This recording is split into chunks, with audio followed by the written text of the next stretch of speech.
that suck, but also whatever cooks. But if you give us too much shit, we'll just get pissed off and quit. So don't do it. It's time for Marvel Comics Spotlight Show, telling you everything that we know. It's time for Marvel Comics Spotlight Show. Let's go. Hello, everybody, and welcome back to the Weird Science Marvel Comics Podcast, episode 79. That is a new theme song and a warning to everybody. If they give a shit, we're out.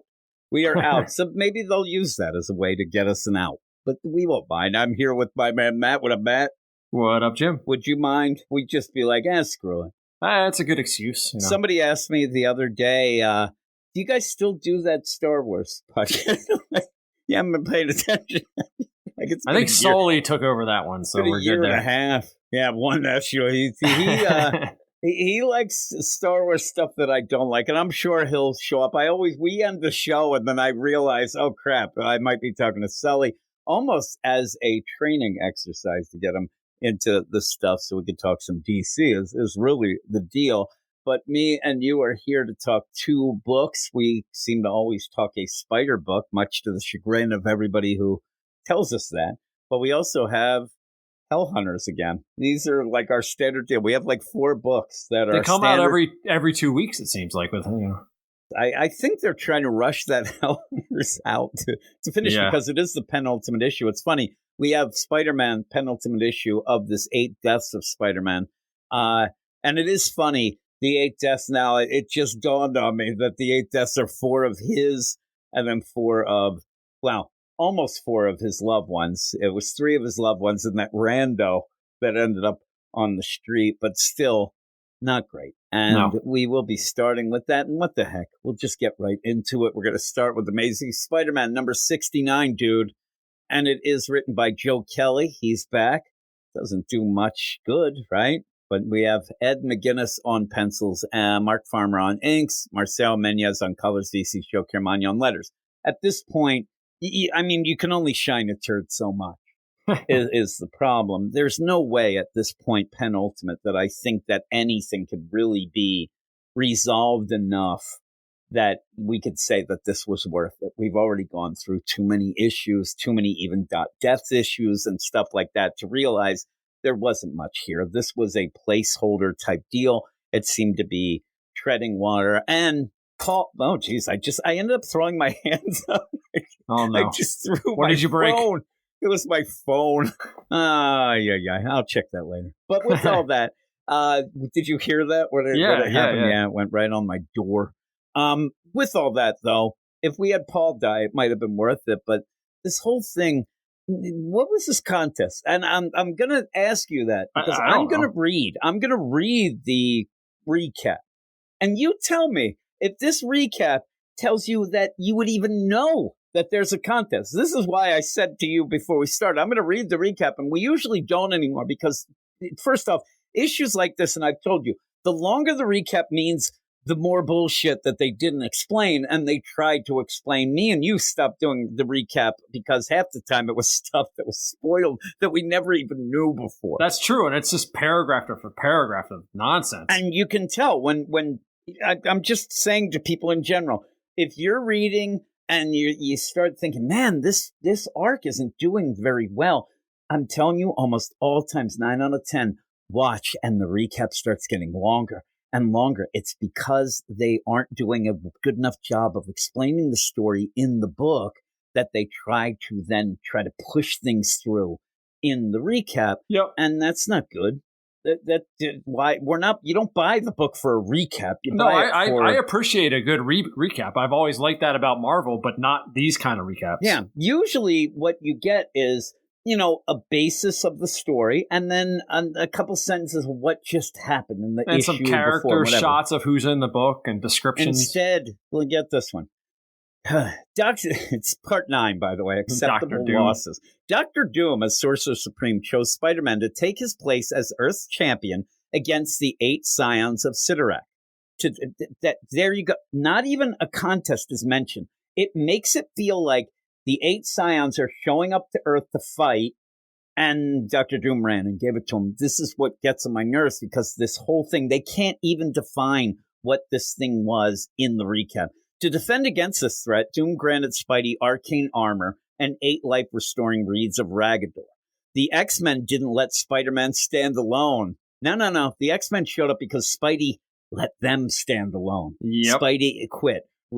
So even then, but their help wasn't enough. Spider-Man used all the reeds, 4 on himself and 4 on civilians. Aunt May's a civilian. Yeah, a civilian. Randy. And was finally, what was the other guy, like Roscoe or something? Yeah. He was a civilian. Hey, Miss Parker, let's get it on. And was finally killed by a scion named Kalex, who has been infected with a destructive and corrupted influence known as the Blight. Kalex also infected New York City with the Blight, turning citizens. This sounds like a 6-year-old's report. You get turning citizens and all the X-Men save Juggernaut against each other. Kalex's sister, Kyra, and the living avatar of death, Phil Coulson, find themselves at the corpse of Peter Parker and his murderer with a front row seat to the destruction of our planet and universe. Now, I ask you right now, because first off, the whole tournament just got pushed aside because Kalex, he ended up losing. I still thought he didn't, but even so, he kills Peter, but that doesn't win you the tournament. The tournament is just completely nothing now. It's just completely left behind. He's killed Peter. The reason why things are going bad is because he has taken the Blight, which was done in the most ridiculous way. And then in this issue, we've been wondering what's happening with Sidorak. They kind of mention in a very roundabout way that he's paralyzed. They kind of show him at one point like, oh, he can't react, but nothing hits. And in the meantime, Kyra, and I did look up her pronunciation of her name. I swear to God, this name you can pronounce like 80 different ways. Syrah, Syra, Kira, Kyra, all those. I'm just going to keep going with Kyra. If it's annoyed anybody, they can at go this stuff point, it. But who cares? We've said it the same way, right? Yeah, exactly. Yeah. So it's Kyra, but she's upset about Spidey. You said it, that it seemed like she was getting a little sexed on with Spidey, that Peter, she was falling in love with him. And the idea that she was very impressed with him seeing all those deaths and having it not affect him. But it did. He quit because of that. So it did affect him. That's what she was trying to do anyway. But because he got through all those deaths, she seems very impressed. But we said, seems like she is into him, right? Yeah, definitely. But then in this one, it's Coulson going, come on, like almost like she's like, well, I kind of like him. Come on. Oh, well, I like him a lot. Come on. And then it ends up being that she's impressed with the lives. And then it's because she's immortal and her, etc. It gets so convoluted again. Just say that she kind of fell in love with him. Yes. Spell it out. It makes sense. She is. But yet it's almost like she, at one point, it seems that Coulson's saying that she like really admires him because she's immortal, but he isn't. But he acts like everything gets confusing. And then in that, you end up having Kalex who just keeps yelling, Father, look at me, you jerk, I'm doing. But Sidorak's not moving. He's just there. And then they say, oh, there was a spell that had him and he's there and he can't move. And then at one point, they think he might be a little sad because of all of his children dying. I don't think he's sad. So all that going on. Now, also, Randy yells, were we dead? Well, you can ask that, but the spell and the reeds specifically were said they would not remember anything of the sort. So just doing that, it messes up it should say, were we asleep? Yeah, like what happened? Did we get hit? Did we get knocked out? No, he's yelling there. And then says, go. And this is Shay. And Randy goes, were we dead? And then she says, if we were dead, I wouldn't be terrified, Randy. I don't even know what that means. It's so stupid. So you end up where then Aunt May, and again, this is the thing that I want to stress to people. All these people that were going, oh man, this Justina Island's terrible. It's a shame Joe Kelly. Joe Kelly is a hack. This story sucks. And I think it's a lot of his story. And if this kind of writing is what we get when it starts up with number 1, it's not getting any better. Because suddenly then you see these people with the Blight. There's supposedly beating the crap out of this little kid who looks like he's 3, but they're not, but they are. And then you end up where Aunt May goes, stop. You can't do that to the kid. Then suddenly a shining light comes and they're like, oh man, we were beating up our son.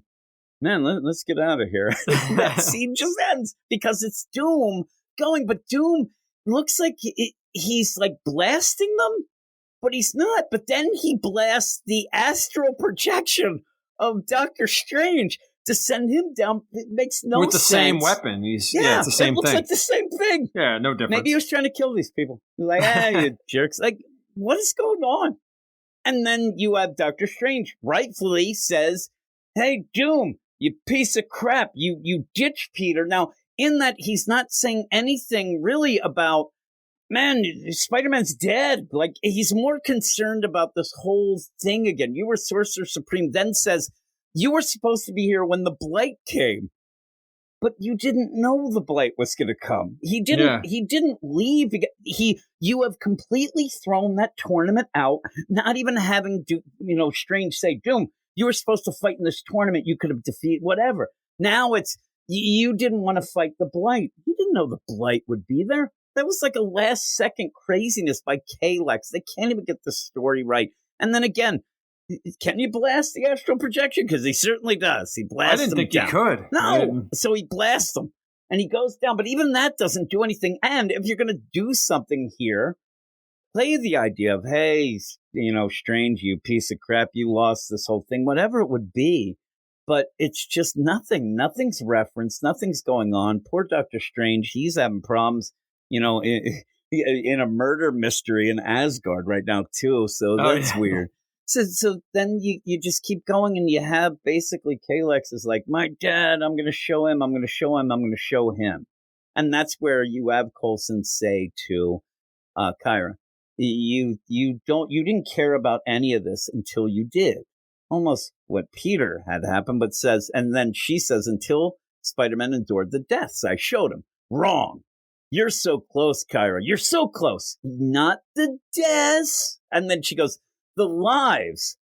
I don't know what she means. I really don't know what the hell they're getting at. It's just, you were impressed that Peter didn't just, off himself with all these deaths and seemingly maintain through way more than anybody else. Though I said that the way that she explained it with Doctor Strange, that would have meant he would have lost the tournament the way that she explained that he couldn't get through them. And that would have meant that we would all, the whole 616 would have been destroyed. Still don't really know what it would mean for the tournament. Now it's just the Blight because of Kalex seemingly breaking the rules, but nobody's mentioning it. And then you end up where she's like, oh man, what's going on? And then they're talking about Sidorak is not immovable. He's paralyzed by loss. And then she says, but he can't feel loss unless, and then goes, atta girl, I knew you'd get there. She's crying. Yeah, and she's crying, and now it's that Sidorak is woe is me. You can't feel loss unless you have felt love. So I don't know how that goes with Sidorak, except maybe the love of his kids, but I don't think he does. And while that's going on, don't even ask me what the hell that Kalex is shooting at him. Then at one point, too, and I know it's gods, and I know all that crazy things, but Kalex says to what I thought was his twin sister, but it's just, I don't know, he said he wants to hurt you or marry you. I'm like, he wants to bang her. It's crazy. Yeah, maybe hurt her. I know, gods and things like that, and so they get a little wacky, So all this is going on. Then you end up having everybody's felt love and loss. Love for a friend, and you just show Juggernaut. Love for a parent, and there you go. Like, is it that they're saying that Peter or her, or whatever, love for a parent, and you just have Shay, Randy, and May, but Coulson, they're talking to... Peter's not in the conversation. He's dead. So Peter's laying there dead. So, and love for a hero. Who knows that each of the tiny lights that illuminate the infinite dark of the cosmos for even a single heartbeat. I'm like, I thought that was like a song by the Smiths or something back in the day. So you end up where all this goes on, and I still don't know what the hell is going on with this Kyra. And Coulson says, Spider-Man's dead, Kyra. Life and the care of it is a job for the living. And then it dawns on, like, none of this really, to me, leads one step to each other, A, B, C. It's just random shit that Joe Kelly's spouting like he has in, like, the last 5 things he's done. And ends up, I want to strike a bargain. Also, Coulson in this has been the biggest, deus machina. The idea where he keeps saying, I guess I can do it because I don't know what I'm doing. I'm new, so he can do whatever the story needs. He can do it, right? He keeps saying, "Oh, I'll get in trouble," but I'll just say that I don't know. Well, when are you going to get in trouble? Because you've done this like 3 times now. And who in trouble with whom? Like what? Who is it going to? Who knows? He's not actually death. He just has he's the death stone. Avatar of death. So death should come and say, maybe, and that'll be how Coulson gets. He'll get fired, and then he'll come back. But then she says, I want, I'm immortal. Take my immortality, give it to Spider-Man. And he's like, do you know that he's been kind of pushing her towards this whole time, and then says, ooh, do you really want to do that? And she's like, yeah, I think so. And then he's like, okay, this might sting. Writes a thing on the bit, and then a big zap goes to her, zaps Spider-Man. He's now like Dr. Manhattan / Silver Surfer. He's like, I don't know what to say. Thank you doesn't seem big enough. And she's like, I just am glad I'm seeing you nude. Well, he's more Silver Surfer than Dr. Manhattan. If you look at the, he's nothing. It's just him coming back. So. He's not naked. I'm just put it that way. He kind of is at the point. I just don't think he has a wang. Exactly. And I mean a computer. He says, and she says simply, just become. So then you go, and again, you have Juggernaut, who's Juggernaut, right? He's the deal, and for the Sidorak. And then in this, though, suddenly Sidorak gets inspired, and it's going to, and now you have what only is, hey, how can we get to have Peter be Spider Juggernaut, Jugger Spider-Naut? I don't want this. No.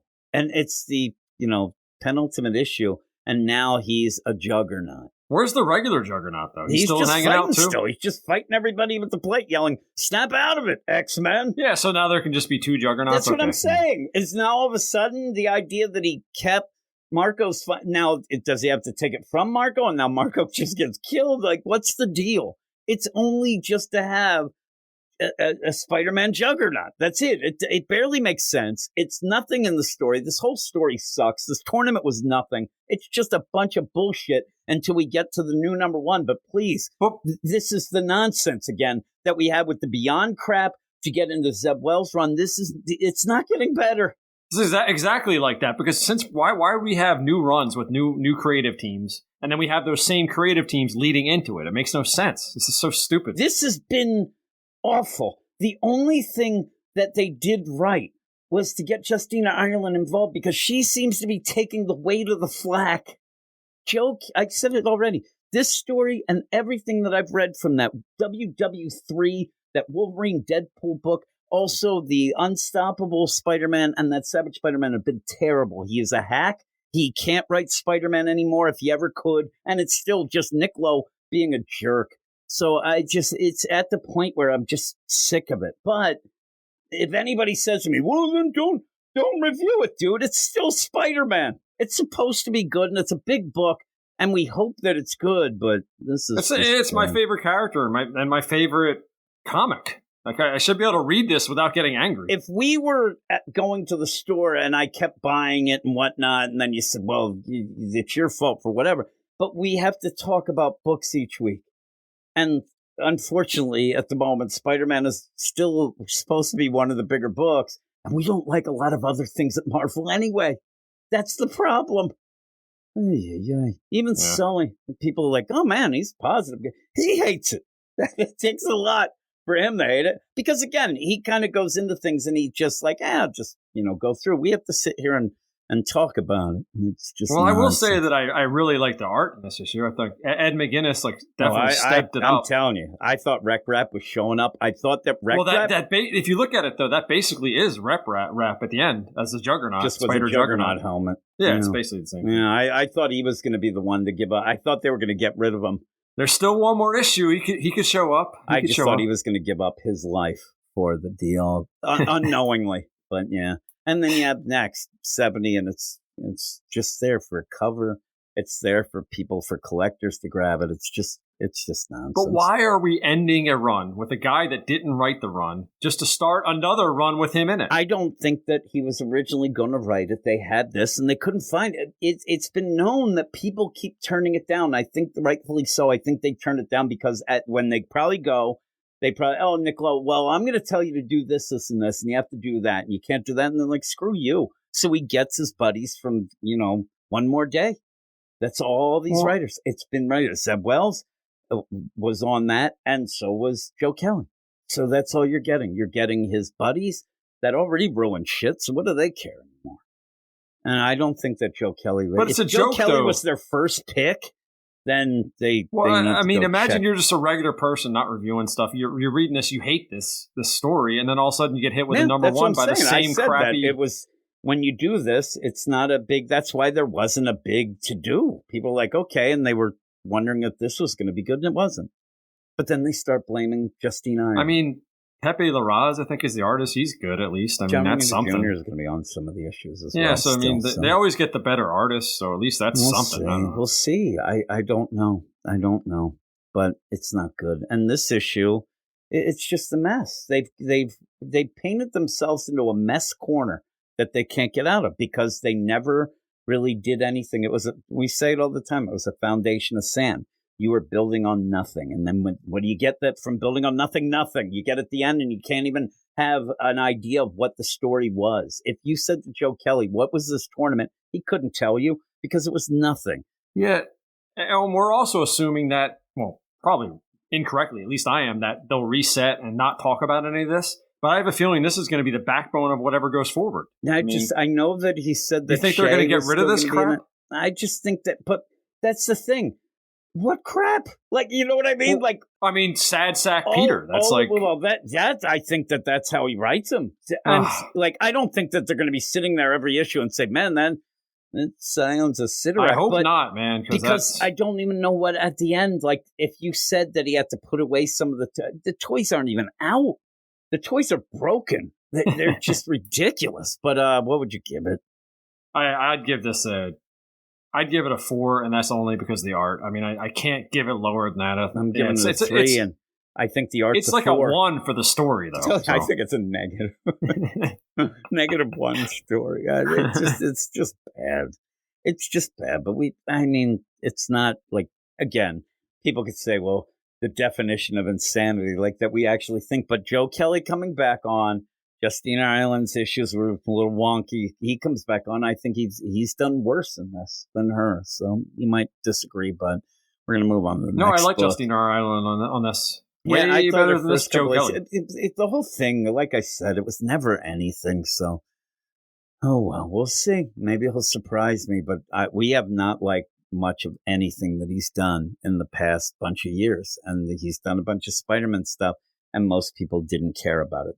They weren't read by anybody. And that World War III deal, was it Adam Kubert who was on the art? The best looking, worst book so ever. Great. Like, that's where when people say to me, what do you like? A good story, a story over art over story? I'll go story every time because that book was unreadable. If you want a nice background for your computer desktop or something, that you go have at not something that's good to talk about. No, you don't really sit. And then he drew this because that art was great. And actually, the funny thing is, when we did the reviews and had him on YouTube, Adam Kubert actually thanked us for giving us that. It's weird to thank, a review when the review's so bad for the. You know what I mean? Usually they stay away. Then we're like, this writing's a 2. He's like, thank you very much. You said the art's good. Because it was good. Ooh, Hellhunters is next. Hellhunters #4, penultimate issue. Philip Kennedy, another book. Did it ever start? Philip Kennedy Johnson writing. I still like it more than Spider-Man, though. I just think that you left a lot of fun on the table with this. Art by Adam Gorham. I like the art enough. It's colors by Frank Martin. I think I like the second and third issue art better for some reason, but letters by this VC's, one's a little wacky, but it's still good. Travis Lanham. It's okay. Yeah, I mean, some of the stuff, like, it starts off real good. I think that it kind of tails off a little by the end. It gets a little less detailed at points, but It still looks good. At the beginning, though, when you have Bucky and Peggy and stuff, looks really good. But remember, even one of the things with Zardos, the Soldier Supreme, remember when he was like, man, I use all the hate and the worst things, and then I use them through this gun to manifest just awfulness. All it's done is given, Bucky as an AK. It never really did the cool thing. It's just kind of lame, I think, overall. And so that's my whole play here. It's not bad. It's just not anything that I'll remember the week after that it's done. I think that the characters are done in a way that they're not really that distinct. I mean, obviously Bucky he's a little kid and he wants Nazi ears. That's, you did something there. And we did end up reviewing the last issue and we said, man, he's insane. Some guy did point out that this was pretty much canon and things that Brubaker did. And my response was, that's fine. I still don't like it. It's really... Brubaker went a little wild on that one, and if that's the case, then I said, and I actually asked the guy, I said, I didn't read a lot of that. I read the Winter Soldier bit, but not anything before or after whatnot. Where is it? Because I'd like to see that. The guy never got back to me. So I don't know. But in this, you end up having our team with Peggy and Nick Fury. And Peggy and Nick Fury have done nothing. They've really done nothing at all. Zardos has done a little. He does a little more here, but really just sees through space and time with the Eye of Agamotto. It doesn't really do much.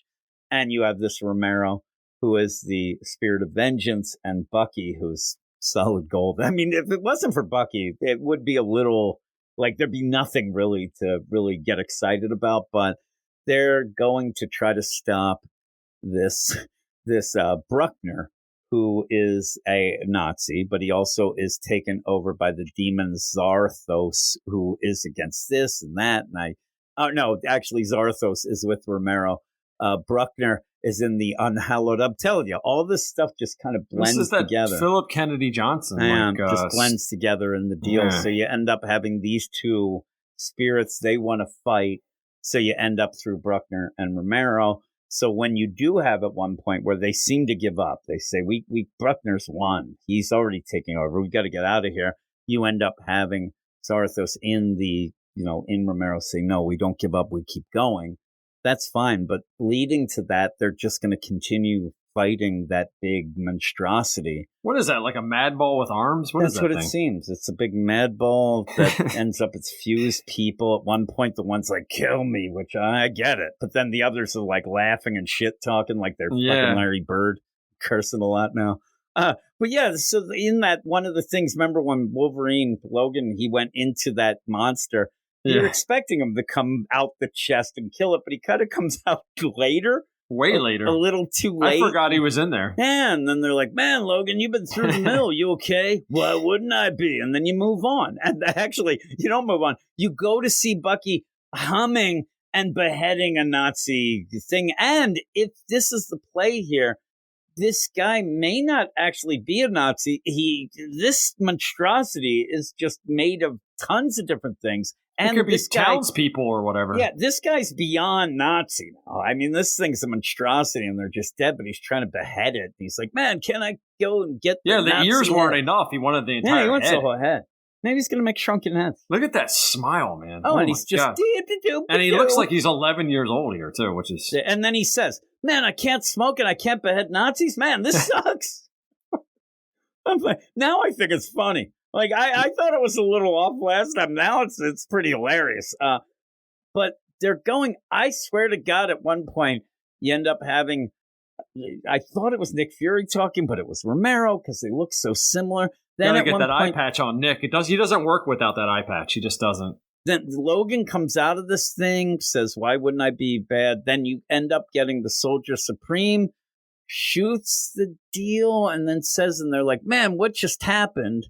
And then so hopefully not what I think is happening. I'm like, what? What are you talking about? Like, you know what just happened. You just fought this monstrosity. You've been talking about it for 2 issues. But then you use the Eye of Agamotto to see, we lost. Everything's frozen. Cap didn't even get to the front lines. It didn't get to the beach.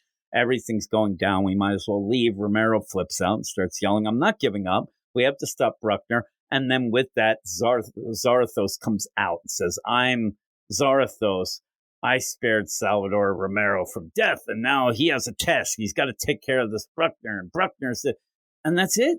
That's it. And then they get to the front, and right before that, Zarathos then says, I'm going to grant all of you special powers that'll be something from the future. There'll be something that you're made to be. You get hot claws. That's your favorite. Double Aaron. Boy, he hated those. Man, so did Brandon. I know. Remember when Brandon and Double Aaron both hated those hot claws that did nothing? I remember the one thing the hot claws did at one point. I don't remember exactly what happened in the issue, but they were in a boat, and he used the hot claws to ignite fuel to blow it up. I remember that. That's all I remember. And then, Zarathos, as the spirit of it, says, "What do you guys want to do? What do you say, soldiers? Will you watch your world fall to darkness? Or are you going to be my hunters?" Like, that's the catchphrase. We're the penultimate issue, and it's still, is anybody excited? Like, you know what I mean? You had a series where last issue they were just standing around talking. Can we have Cap? No. Please, no. Okay.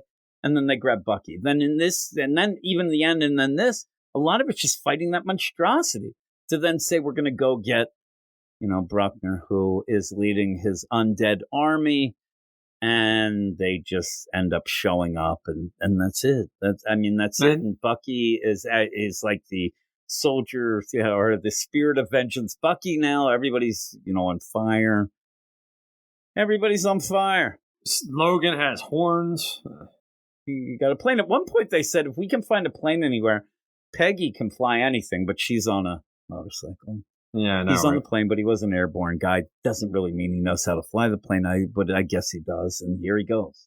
But we have one more issue, and it feels like the story never got started. It felt like everything was setting up something big. And I said to you, and again, it's a weird book to talk about, but my whole play of this is I feel like every scene, it should be cool. I recognize that it should be really neat and cool, but it never gets there. It never quite gets there. Everything is a little less than what I thought it would be. And you're just yelling about Zarathos and Bruckner and the whole deal. And it just, and he's starting the witch from Russia, all that stuff that we saw before, but wasn't really that interested in it to maybe get the big fight next issue, which I assume we will, right? No, I was going to ask you a couple things. Do you like the bomber jet at the end that's possessed by Ghost Rider? It's like the spirit of it. It's like Ghost Rider plane. Yeah, we've seen this stuff a million times. And also, do you still think this is in continuity? Yeah, it's supposed to be. I'm telling you, this is supposedly what I was read, and it was the origin story of the character that was in Hulk. That's crazy.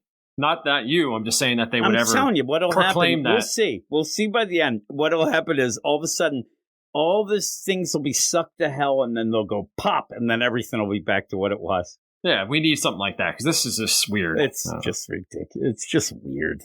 But it's not that fun. I thought it'd be a little more fun. Again, some people are like, well, it's World War II. But it never, how about I say fun, and what I mean is cool. It should be more cool, but what would you give this? 6. Yeah, I think I'll go 6 as well. The art's good at points. I do like, when I went through it at a point, I maybe by the end it's just there's nonsense going on, but some of the art is pretty cool. So I'll give them that. Yeah, but Soldier Supreme, that should be like it really does nothing. Like, you know what I mean? The characters, and Romero, I don't really know anything about him, but he's not even that cool, and he's the main deal, and Logan, nobody does anything. They just kind of sat around. It just became a bunch of wow moments at the end. Yeah. That's all. And they didn't really wow me, so that's true. No, I know. Maybe I'm 5.5, actually. I think I'm going to go with that. I'll stay with 6. I try to be positive. I don't know. But that is it for me and you. I don't know if me and Sully are going to be doing anything. If we are, we're not. I don't know. I have to get a hold of him.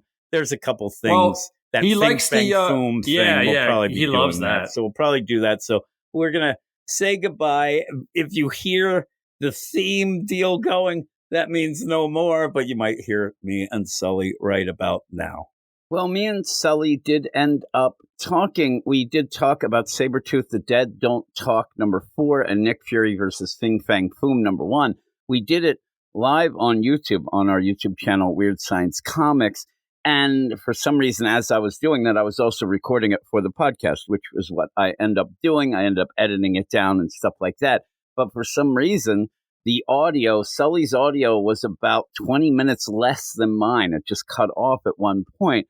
So what I'll do is put the link to that video on YouTube if you want to go check out me and Sully talking about those two books, but then talking about some things in general and just having some fun, talking about little sports, but also St. Patrick's Day. Sully is from South Boston.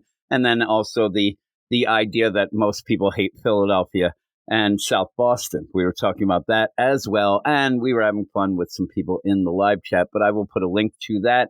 It's about an hour and a half long. So if you want to go and check that out, that'd be awesome. And if you do, please end up liking and subscribing. That would be awesome. But that's it then. That is it for the show. I'm sorry that I didn't have that audio to put on here, but we'll get those kinks out. It's me trying to learn a little bit more of, live streaming, doing some videos and things like that. But I do think that while we were recording, I did see an error pop up that it might have been something on Sully's end that he had lost connection at some point. But we will carrying on. And thanks, everybody. Thanks, Sully. Thanks, Matt. Everybody listening. And we will talk to you all later. You are all weirdos. Weird science is the revolution. Weird science is the revolution.